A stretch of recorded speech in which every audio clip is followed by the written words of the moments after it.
Bonjour à tous. Aujourd'hui, nous allons aborder un thème clé de l'enseignement du Bouddha qui est la méditation. Nous avons vu précédemment que la méditation faisait partie de tout un processus qui nous permet de développer le discernement. Cette intelligence intérieure, elle est accompagnée par l'écoute et la réflexion. L'écoute et réflexion menant à la méditation. Avant de voir ce qu'elle signifie, ce qu'elle est, je vous propose d'avancer à contrario, c'est-à-dire de voir ce que n'est pas la méditation, pour nous permettre ensuite de bien en cerner le sens, en tout cas le sens tel que enseigné par le Bouddha. En fait, il y a trois aspects, trois écueils qu'il nous faut éviter. La première tentation, c'est que la méditation consiste à faire le vide dans l'esprit.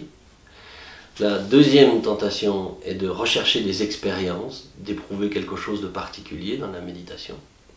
Et le troisième écueil, c'est de confondre méditation et relaxation. Les deux ayant leur sens, mais ne signifiant pas dans notre contexte la même chose. Voyons le premier point, la méditation ne consiste pas à faire le vide. Voilà notre situation.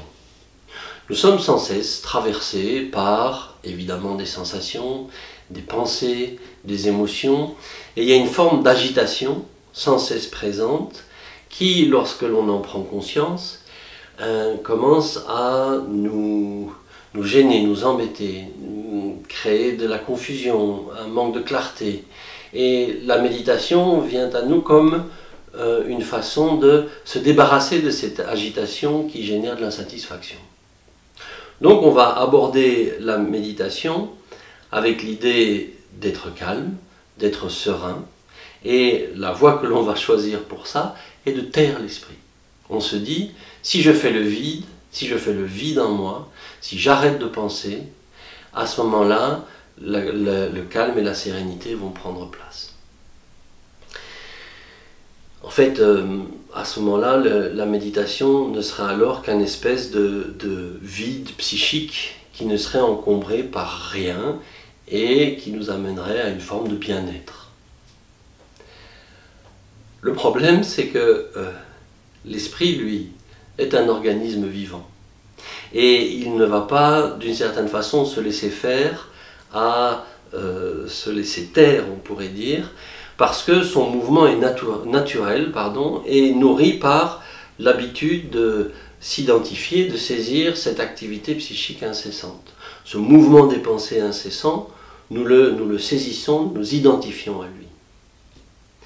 En fait, ce n'est pas tellement l'aller et la venue des pensées qui est un problème, c'est le fait que nous le saisissons, que nous nous identifions à lui.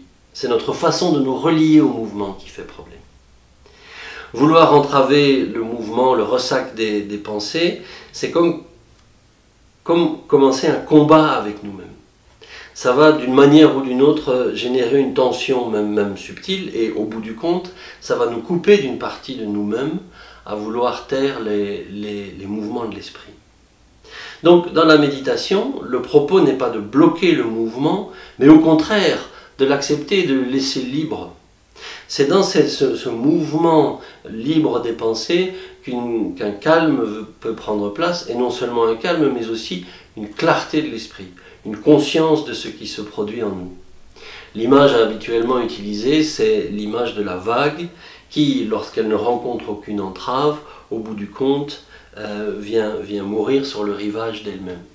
De la même façon, bien sûr ça demande de l'entraînement, l'idée c'est, sans saisir le mouvement des pensées, des émotions, des sensations, à les laisser libres, petit à petit, elles vont d'elles-mêmes se dissiper et se pacifier.